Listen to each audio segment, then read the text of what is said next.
بسم الله الرحمن الرحيم. الدرس السادس شخصيات إسلامية. Oltinchi dars islom shaxslari yoki islomiy shaxslar. التدريب الأول: ضع علامة صحيح أمام الجملة الصحيحة وعلامة خطأ أمام الجملة الخطأ. Har bir qatordagi so'zni o'qib, to'g'ri noto'g'riligini yonidagi qovus ichida belgilash kerak. حمزة بن عبد المطلب ابن عم الرسول صلى الله عليه وسلم. خطأ. اعتنق حمزة رضي الله عنه الإسلام في السنة الثانية من الهجرة. خطأ.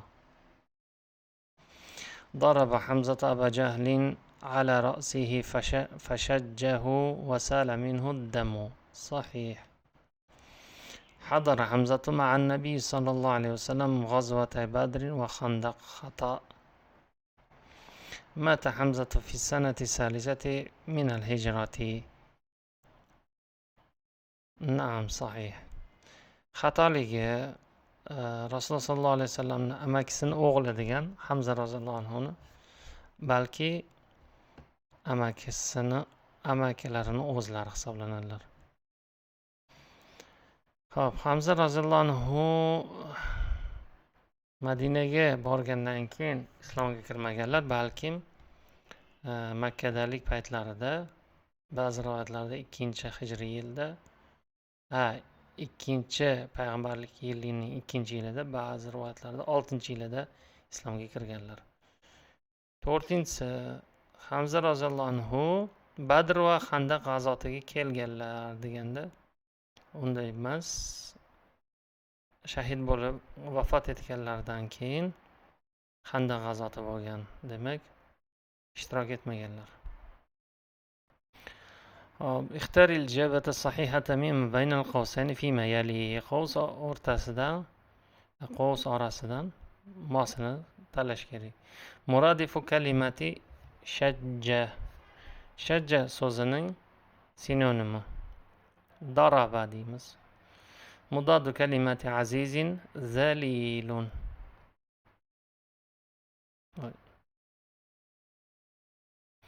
Jam'u kalimatin qawsin aqwasun deymiz. Mufrad kalimatin wuzara wazirun. لقب حمزة رضي الله عنه بسيد الشهداء. استشهد حمزة رضي الله عنه في معركة أحد.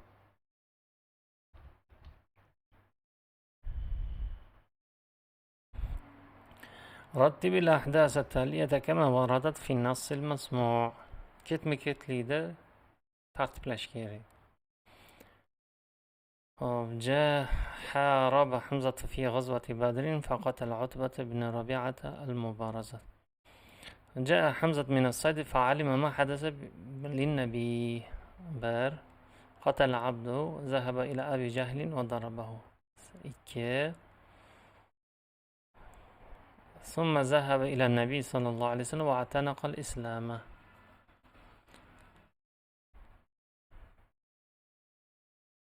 نعم. حارب حمزة في غزوة بدر فقتل عتبة بن ربيعة مبارزة.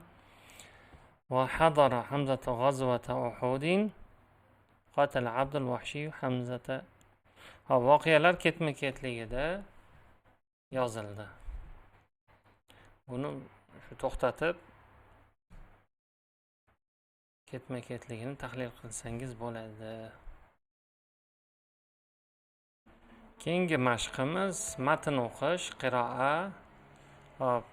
Matn o'qigin, ovoz chiqarib o'qigin va savollarga javob bergan.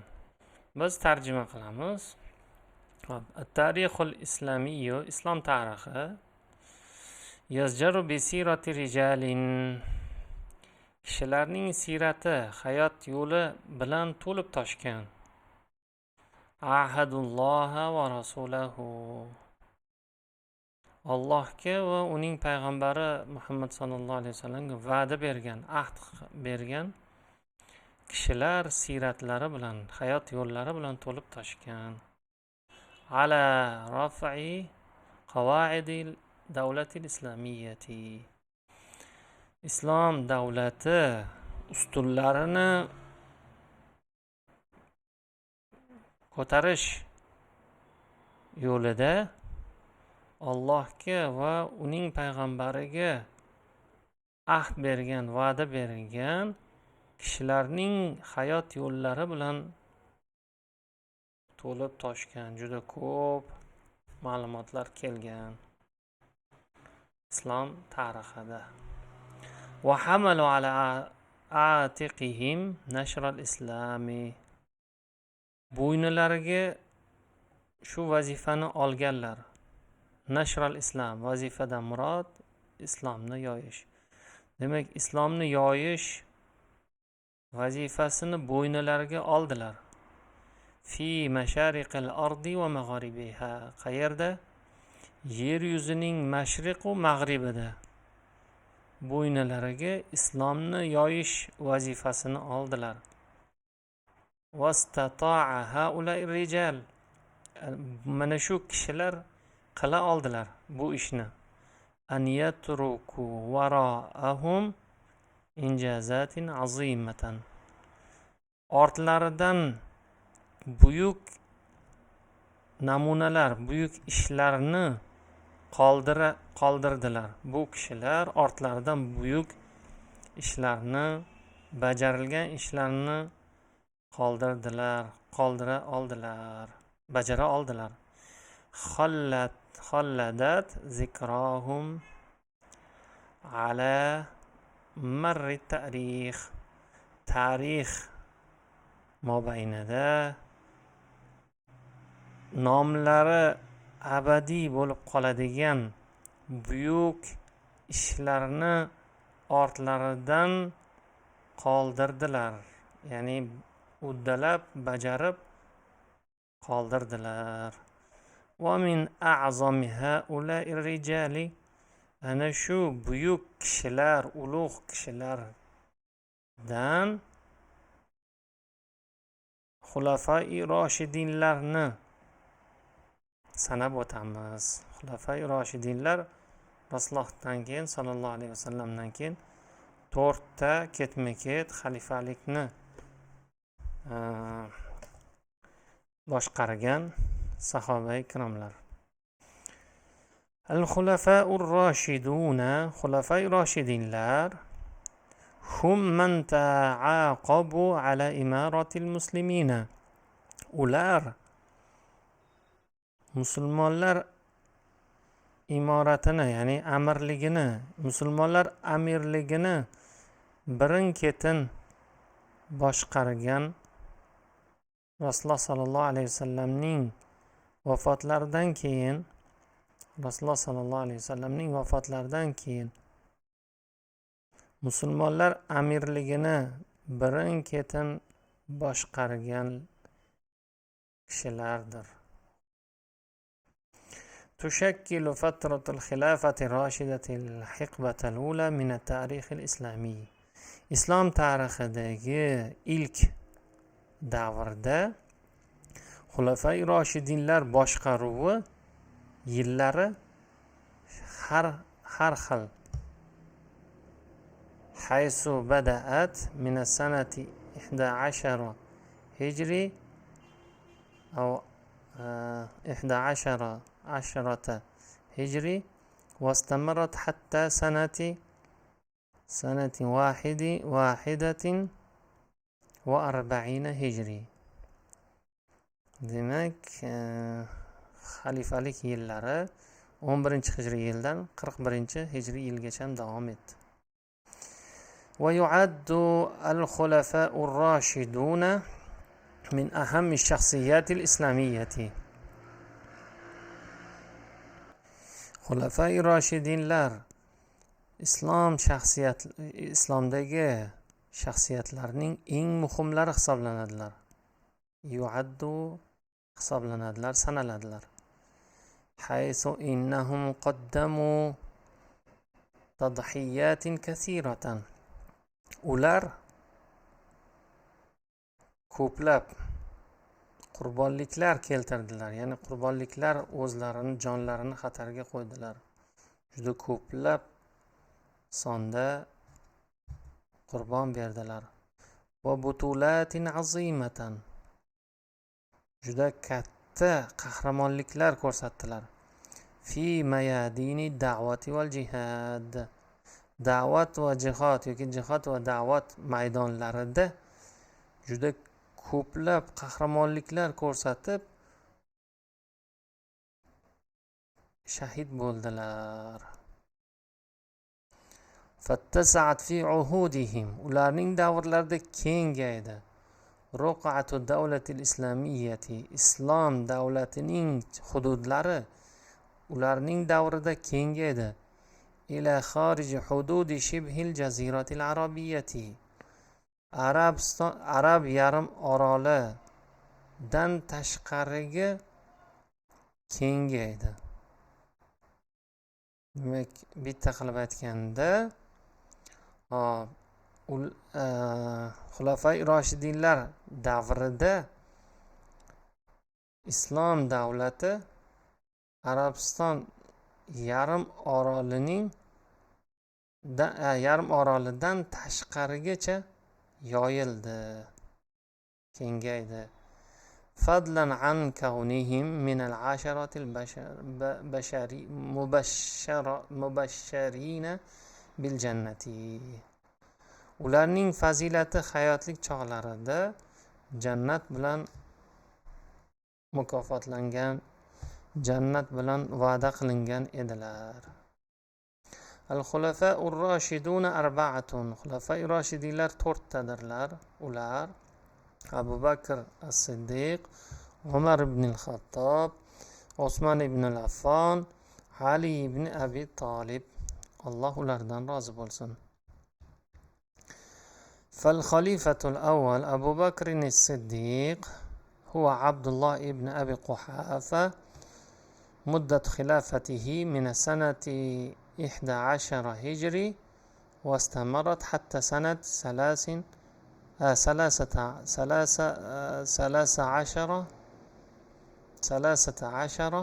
هجري.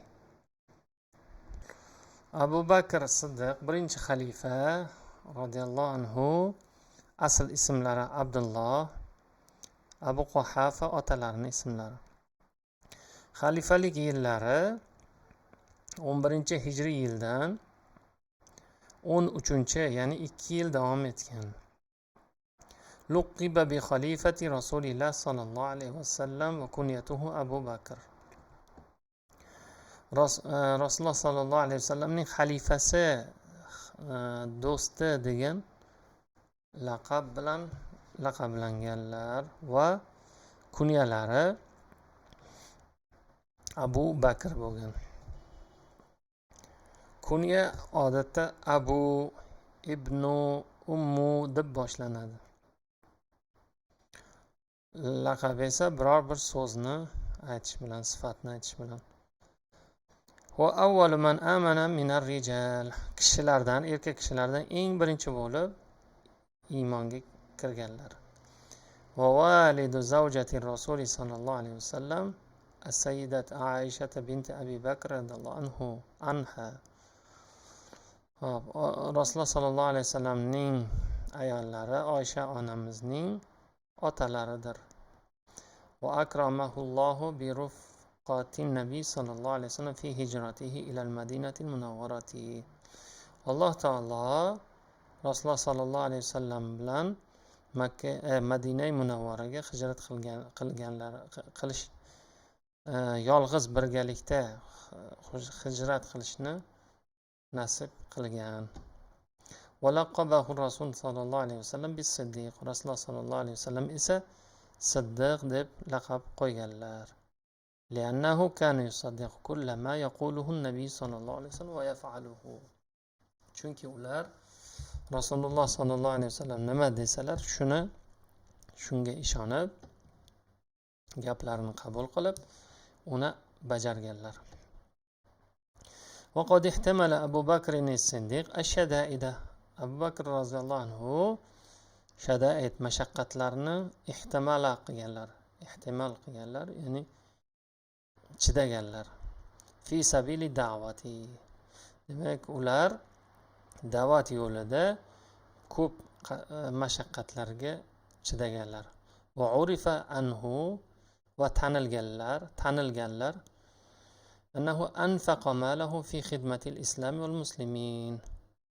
Musulmonlar va islom xizmati uchun mollarini ehson qilganlar. Ehson qilishda mashhur bo'lganlar. Vaqad buyi'a bil xilafati yawma an tuwfiya ar-rasul sallallohu alayhi vasallam. Rasululloh sallallohu alayhi vasallam vafot etgan kunlarida xalifalikka saylanganlar. Barcha sahobalar ularga bay'at berishgan. وكلف زيد بن ثابت بجمع القرآن الكريم في مصحف واحد. Zayd ibn Sobitga Qur'oni Karimni bitta kitobga jamlash topshirig'ini buyurganlar. الخليفة الثاني هو عمر بن الخطاب ابن نفيل ابن عبد العزى العدوي القرشي. مدة خلافته من سنة 13 هجري واستمرت حتى سنة 23 yoki 23 hijriy. Hop, ikkinchi xalifa Umar ibn al-Xattob hijriy 13-yildan 23-yilgacha 10 yil xalifalik davom etgan. Va kunyatuhu Abu Hafs, kunyalari Abu Hafs bo'lgan. Laqab Rasululloh sallallohu alayhi vasallam ularni al-Faruq deb laqab qo'yganlar, nomlaganlar. Li'annahu faraqa baynal haqqi wal batili va mayyaza baynahuma. Chunki ular bu nomni olish uchun, laqabni olish uchun haq bilan nohaqni ajratib, uni joy-joyiga qo'yganlar. Ya'ni haqni haq deganlar, nohaqni nohaq, botilni botil deganlar. وتولى الخلافة بعهد من أبي بكر رضي الله عنه بعد الاستشارة الصحابة. Rasululloh sallallohu Abu Bakr roziyallohu anhudan keyin sahobalarning majlisida xalifa bo'lib saylanganlar. وعرف بالعدل والزهد والقوة في الحق. Haq yo'lida kuch, zuhd, ibodat va adolat bilan tanilganlar. Ya'ni haqgo'y bo'lganlar. Huwa awwalu man luqiba bi amiril mu'minin. Eng birinchi bo'lib mo'minlarning amiri degan laqabni olganlar. Huwa awwalu man wada'a taqwim al-hijriyya. Eng birinchi bo'lib hijriy taqvimga asos solganlar. Va avvalu man ansha'a ad-dawawin. Va eng birinchi bo'lib xatga, yozuvga harakat qo'ydirganlar. Qad fataha Umar ibn al-Xattob al-Quds. Quds shahrini fath qilganlar. Ya'ni musulmonlarnikiga qo'l ostiga olganlar. Futihat Misr bi'ahdihi. Misr davlati ham ularni xalifalik davrlarida fath qilingan. Unga sarkarda boshliq bo'lib Amr ibn al-As radhiyallohu anhu sahobiy tayinlanganlar. Va yu'addu asruhu min al-usur az-zahabiyyati li-dawlati al-islamiyyati. Va ularning davrlari islom davlatining oltin davri deyiladi, sanaladi. الخليفة الثالث هو عثمان بن العفان ابن أبي العاص ابن عبد مناف. مدة خلافته من سنة 23 واستمرت حتى سنة 35 هجري. Uchinchi xalifa Usmon ibn Affon xalifalik yillari 23-yildan hijriy yildan 35-hijriy yilgacha davom etgan 12 yil. Kunyatuhu Abu Abdullah va Abu Umar. Kunyalari Abu Abdullah va Abu Umar bo'lgan. Luqiba bi Zinnurayn. Zinnurayn laqabini olganlar. Lizavajihi min ibnatay Rasulillah sallallohu alayhi vasallam as-sayyidat Ruqayya va sayyidat Ummu Kulsum radhiyallohu anhuma. Bu laqabni olishlariga sabab Rasululloh sallallohu alayhi vasallamning ikki qizlariga birlari vafot etgandan keyin ikkinchilariga ham uylanganliklari. Va urifa bil karami wal yini tabai wal haya'i shadidi. Va juda kuchlik hayo, yumshoq tabiatlik va saxovat peshalik sifatlari bilan mashhur bo'lganlar. Waqad tawalla al-khilafata ba'da istishhadi Umar ibn al-Khattab ala yadi Abi Lu'lu'ata al-Majusi. Xalifalikni Umar ibn al-Khattab mana bu quyidagi ism sababli shahid bo'lganlardan keyin xalifalikni olganlar, xalifa bo'lib saylanganlar. Waqad nasakha al-Qur'an al-Karima fi mushafin wahidin. Qur'on Karimni bitta kitobga joylashtirganlar, to'plaganlar, yozganlar. Nusxa ko'chirib yozganlar. Hatta la yaxtalifan nasu fi kitabillahi bisabab ixtilafi alsinatihim. Odamlar lahjalari, shevalari har xil bo'lganligi uchun shu sababli har xil lahjada bo'lib ketmasligi uchun bitta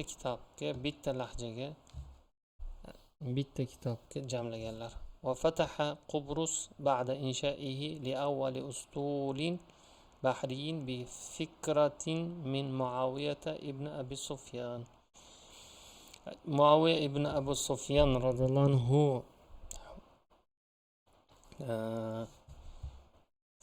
maslahati bilan harbiy dengiz kemasini qurib Qubrus shahrini fath qilganlar. Al-Khalifatur Rabi'u 4-xalifa huwa Ali ibn Abi Talib ibn Abdul Muttalib ibn Abd Manaf من بني هاشم مدة خلافته من سنة 35 هجري واستمرت حتى سنة 40 هجريا. كنيته أبو الحسن ولقبه النبي صلى الله عليه وسلم بأبي تراب. Ali ibn Abi Talib xalifalik yillari 35-yildan 40-yilgacha davom etgan. 5 yil. Abul Hasan kunyalari edi va Rasululloh sallallohu alayhi vasallam Abu Turab deb laqablaganlar. Avvalu man a'tanaqal islama min as-sibyan. Bolalardan eng birinchi bo'lib islomni qabul qilganlar. Ibnu Amir Rasul sallallohu alayhi vasallam va sihruhu. Rasululloh sallallohu alayhi vasallamning amakilarining o'g'illari va kuyovlari hisoblanadi. بزواجه من السيدة فاطمة بنت محمد صلى الله عليه وسلم هو أحد كتاب الوحي وكان فاطمة رضي الله عنها uylanganliklari sababli kuyovlari hisoblanadilar va vahiyni yozuvchi hisoblanganlar. وكان يحمل رسائل الرسول صلى الله عليه وسلم.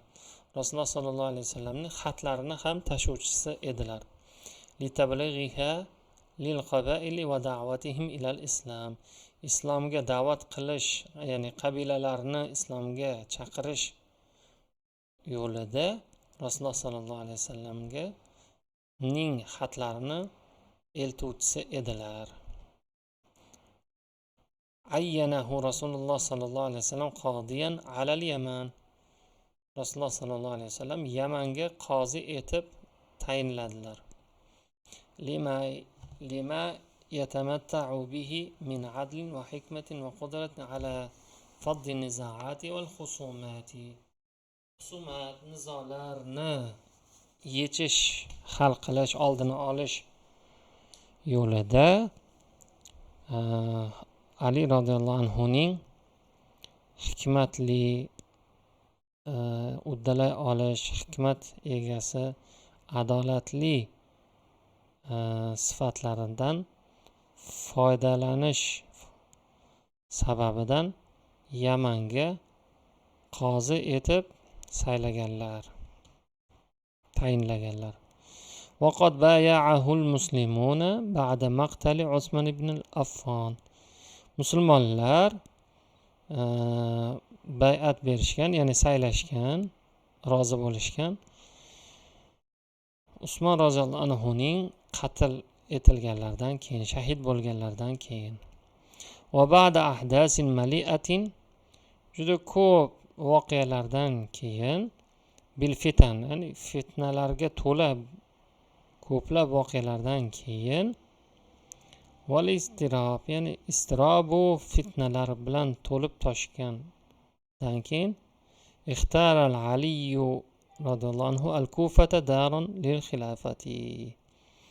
Mana shu ko'plab fitnalardan keyin Kufa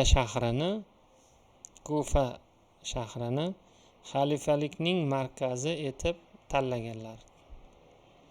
Va yu'addu min al-ulama'i al-izam fi asrihi. O'z davrining buyuk, yuqori ulamolari hisoblanganlar. Yetuk ulamolaridan. واتفق أهل السنة والجماعة على فضل هؤلاء الرجال. أهل السنة والجماعة ulamolari ular, ya'ni bu kishilarni, bu sahobalarni fazilat egalari ekanliklarini e'tirof etganlar. Hum vuzara'un nabiy sallallohu alayhi vasallam. Ular Rasululloh sallallohu alayhi vasallamning vazirlari edilar. Vaja'at ahadisu nabawiyatun. Rasululloh sallallohu alayhi vasallamning hadislari ham kelgan ushbu xulafai roshidinlar haqida. Rasulullohdan hadis bor. Qala Rasululloh sallallohu alayhi vasallam: "Fa alaykum bi sunnati." Sizlar mening sunnatimni mahkam tutinglar. Va sunnatil xulafai roshidinal mahdiyyin. To'g'ri yo'lga boshlovchi mening xalifalarimni ham yo'llarini ushlanglar, ya'ni sunnatiga ergashinglar. Addu alayha bin nawajizi, ya'ni jag' tishlaringiz, aql tishlaringiz bilan mahkam ushlab, ya'ni bu majoz ma'nosida mahkam tutinglar. Hatto shu jag' tishlaringiz bilan ushlab olinglar. Ya'ni bu yo'lda sabr bilan, matonat bilan sunnatga ergashinglar. Xo'p, so'zlarning ma'nosi hiqbatun, bir ma'lum bir zamon, uzoq bir davom etgan zamon. Al-xulafa'u, sulton, boshqaruvchi. Ar-roshiduna, al-mustaqim ala tariqil haq, haq yo'lidagi qattiq turgan kishi. Asimatun, poytaxt, boshqaruv markazi. Taaqabu tanavabu, birin ketin bir-birini to'ldirish. Kunyatun, hop, shaxsga nisbatan aytiladigan. Hop, abun, ibnun, bintun, axun, uxtun bilan boshlanadigan atoqli ismlar. Laqabun, ismdan keyin keladigan maqtash ma'nosidagi yoki maqtun teskarisi yerga urish ma'nosidagi so'zga nisbatan laqab deyiladi. Al-hijratu bir joydan ikkinchi joyga vaqtinchalik yoki doimiy ko'chib o'tish. Kallafa vazifa qilib topshirish. Ustul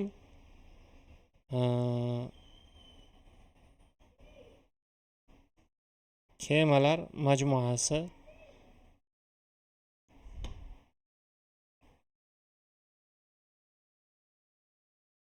I'tanaqa diniy aqidani tanlash. Bay'a bay'at berish, unga ishonish, vafosiga ishonish, xalifaligini qabul qilish. An-nawajizu al-adrasu val mufrad najiz. O'sha aql tish, jag' tish. O'sha og'iz bo'shlig'idagi eng og'ir yuk.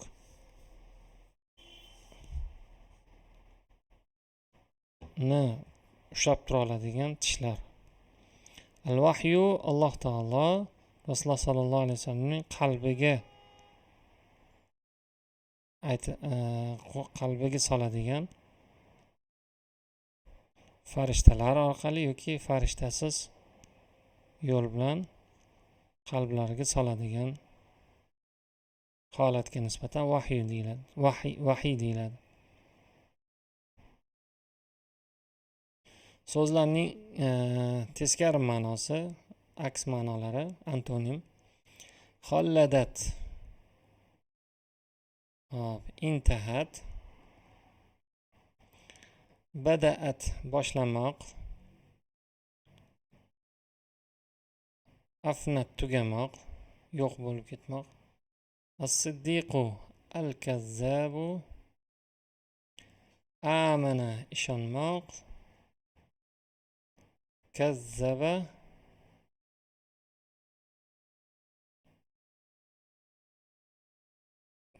ishonmoqning teskarisi. Yolg'onchi qilmoq, yolg'onchi deb sanamoq. A'zomu buyuk, ahqoru haqir. Quyidagi so'zlarning ko'pligi yoki birligini aytishimiz kerak.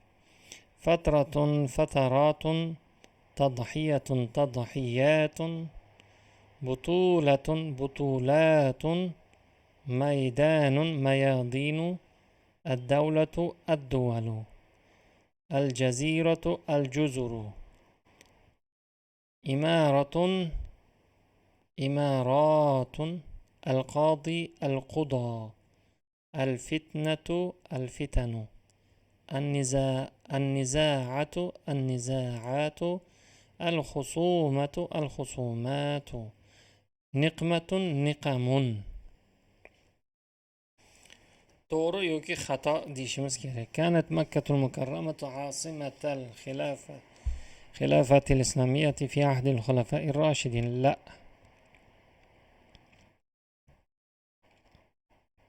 Xato mana bu joyda. عمر بن الخطاب أول من أنشأ الدواوين. صحيح. فتحت قبرص في عهد علي بن أبي طالب. لا، خطأ وش جايده. مدة خلافة علي بن أبي طالب 10 سنوات. خطأ من أبو جايده. يق علي بن أبي طالب رضي الله عنه أحد كتاب الوحي. صحيح. Makka Mukarrama o'rniga Madina Munawvara. Bu yerda Usmon ibn Affon 5 سنوات. اختر الإجابة الصحيحة مما بين القوسين فيما يلي. مرادف آمن، صدق، مضاد مرادف سينونيم، مضاد أنتونيم. مضاد كبار صغار.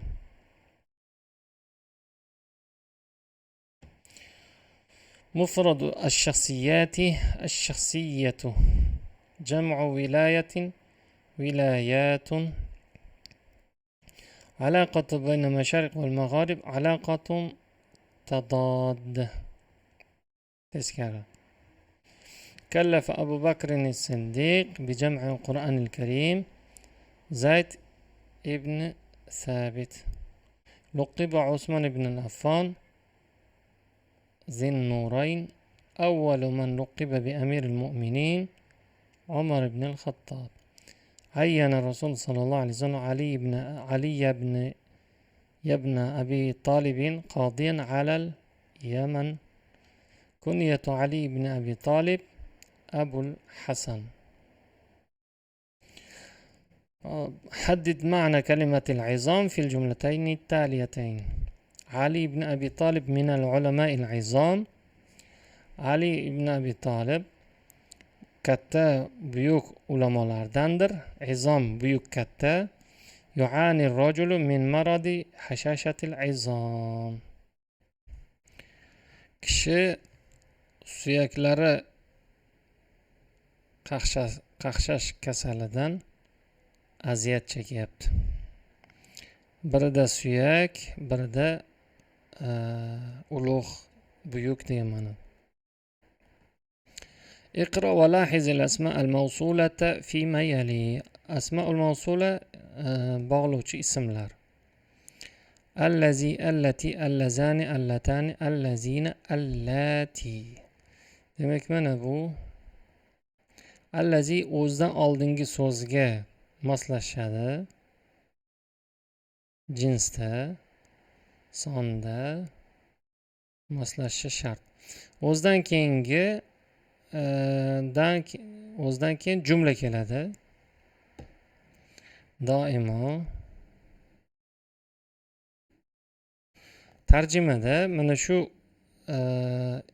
bog'lovchi ismdan keyingi fe'lga gan deb qo'shsak ma'no chiqib keladi. Masalan, hadarat talibul lazi yuhibbul ilma.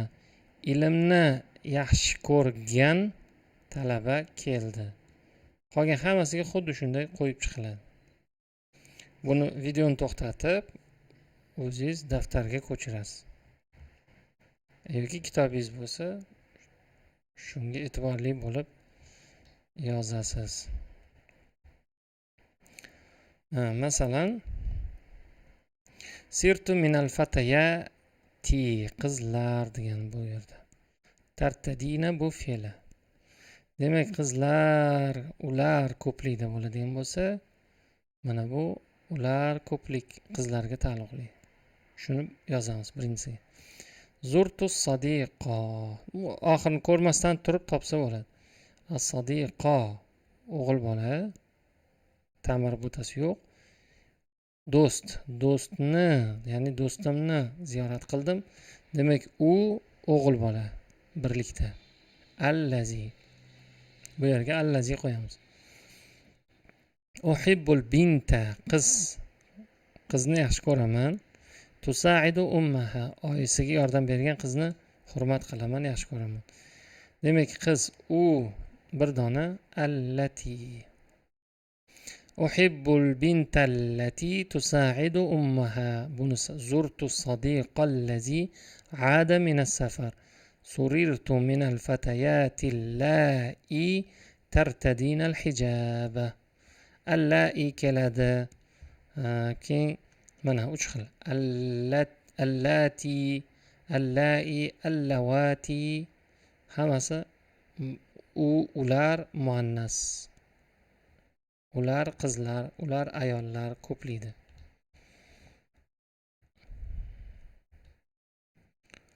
Hop.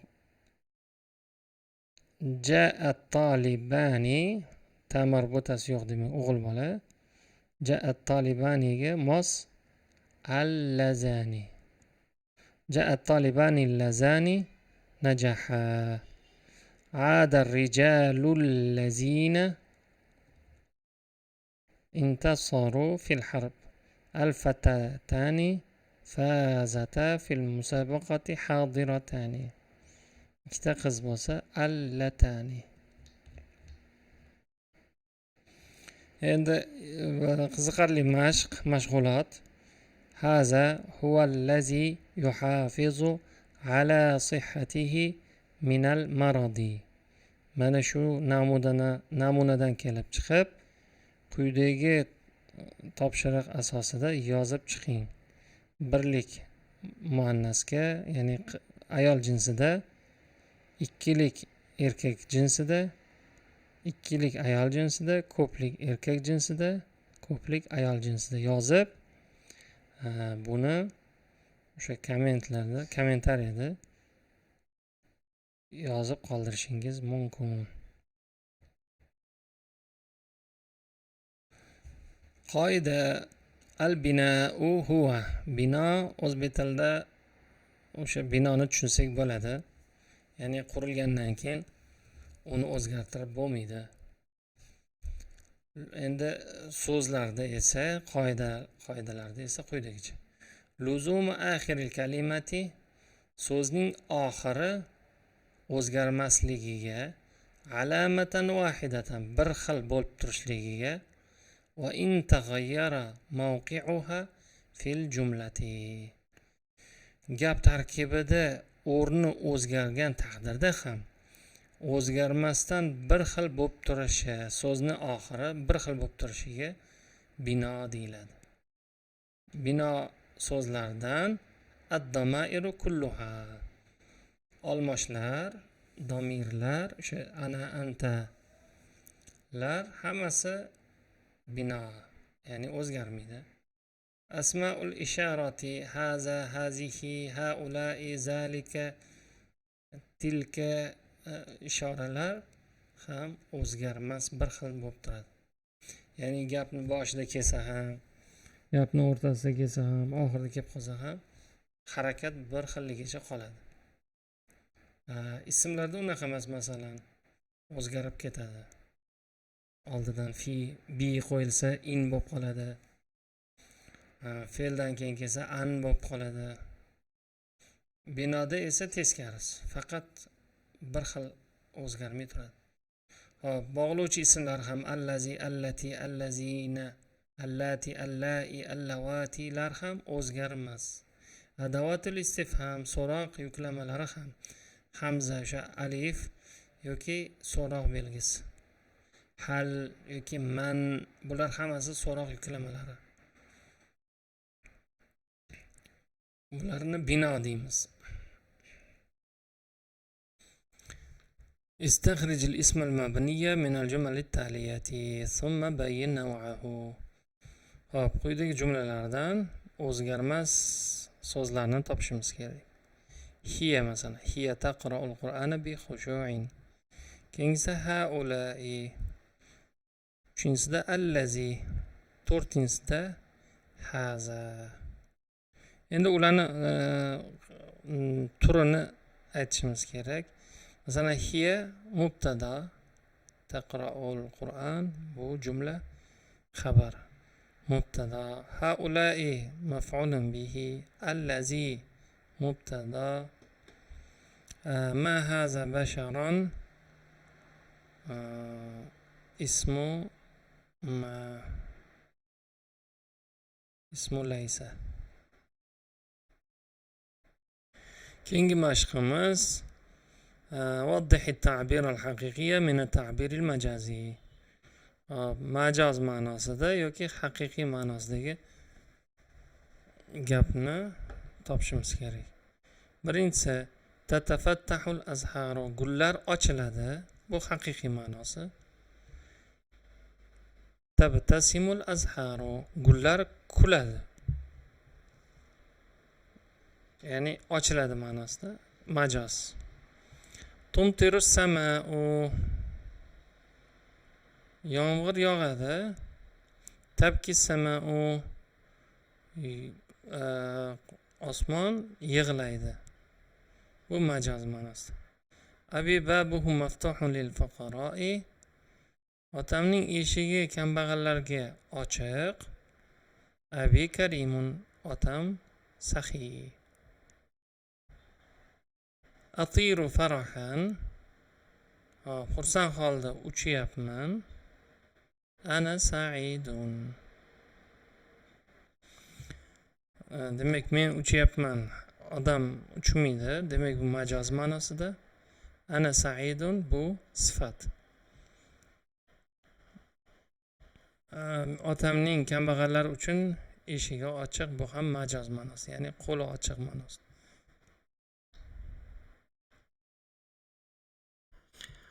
Iqro va lahiz va akmil, o'qi, mulohaza qil va to'ldirgin. Bismillahirrohmanirrohim dagi mana bu yerda ism degan so'z bor. Bismillahirrohmanirrohimda ism so'zi aslida quyidagicha yoziladi. Ammo shu Bismillahirrohmanirrohim jumlasida alifi tushirib yozilishi shart. Sababi aslida bismillah so'zidan oldin fe'l bor edi. Abda'u degan. Ana shu yozilmasligi sababli ism so'zidagi alif tushiriladi. Bu faqat Bismillahirrohmanirrohimdagi ismga taalluqli gap. Muhammad ibn Abdullah da ibn mana asli quyidagicha alif tushirilgan. Bu nimaga desa, ikkita atoqli ismni o'rtasida ibn so'zi yozilganda, falonchini o'g'li falonchi deb yozilganda, o'rtada ibn so'zidagi alif tushiriladi. Ikkinchisi, lil ilmi daruratun quswa li bina'il mujtamaati. Al ilmu edi lamu ta'lil kirgandan keyin, shu lom kirgandan keyin alif tushirilgan. Mana bu aldan alifa tushirilgan lom sababli. Keyingisi at-tawusu ta'irun alwanuhu ra'i'atun. Tavus so'zida mana bu joyda vav tushiriladi. Mana asli.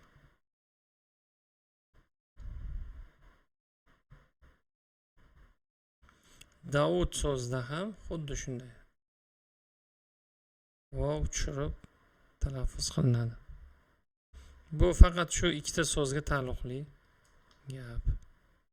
Mana qoidasida hamza ism so'zidagi hamzasi boshidagi alifi bismillah jumlasida tushiriladi. Sababi fe'l o'chirilgani uchun, fe'l yozilmaganligi sababli. Ibn so'zidagi alif o'chiriladi, hamza o'chiriladi. Ikkita atoqli ismni o'rtasida turgani uchun. Xo'p, quyidagi ismlarni so'zlarni o'rtasidan cho'ziq alif talaffuz qilinadi, faqat yozilmaydi. Mana Alloh, as-samawati, lakin, yasin, ulaika, toha. Bu ko'p emas, sanoqli. Liqillatiha mana ozligi uchun va shuhratiha va mashhur bo'lganligi uchun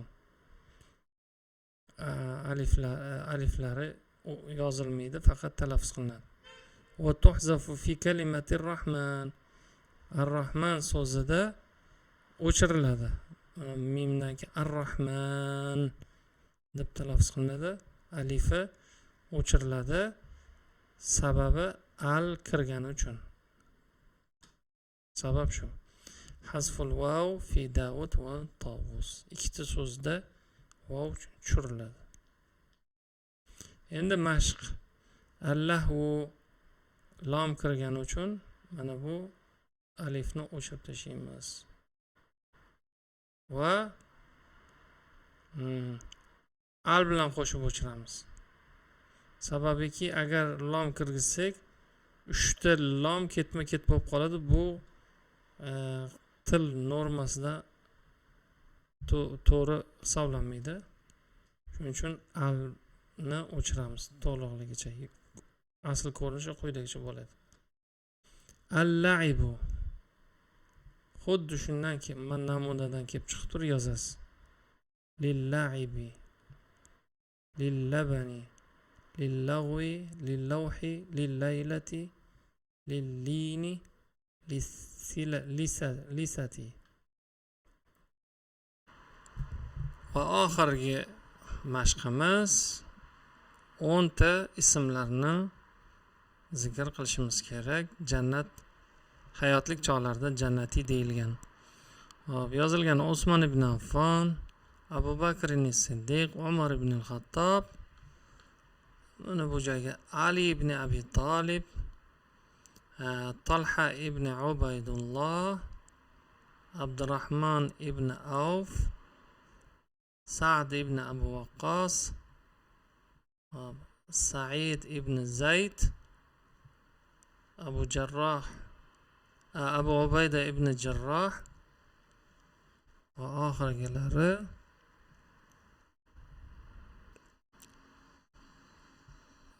Az-Zubayr ibn Awwam. Darsimiz tugadi. Assalomu alaykum va rahmatullohi va barakatuh.